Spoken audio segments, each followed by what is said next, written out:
حضرت سیدنا عمر رضی اللہ تعالیٰ عنہ کے بارے میں حضرت سیدنا علی رضی اللہ عنہ کے تاریخی کلمات۔ سیدنا عبداللہ بن عباس رضی اللہ عنہما فرماتے ہیں، سیدنا عمر رضی اللہ تعالیٰ عنہ کا جنازہ اٹھا تو جم غفیر نے گھر گھیر لیا۔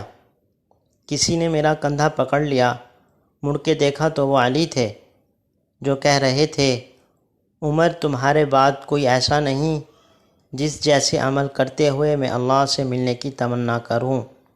اللہ کی قسم مجھے تو پہلے ہی یقین تھا کہ اللہ تمہیں تمہارے دونوں ساتھیوں کے ساتھ رکھے گا، اس لیے کہ میں اکثر نبی صلی اللہ علیہ وسلم کو یہی فرماتے سنتا تھا کہ میں اور ابو بکر و عمر گئے، میں اور ابو بکر و عمر آئے، میں اور ابو بکر و عمر داخل ہوئے، میں اور ابو بکر و عمر باہر آئے، یعنی جو زندگی کے ساتھی تھے وہی قبر کے بھی ساتھی۔ اللہ تعالی ہمیں خلفائے راشدین کے نقش قدم پر چلنے کی توفیق عطا فرمائے۔ جزاکم اللہ۔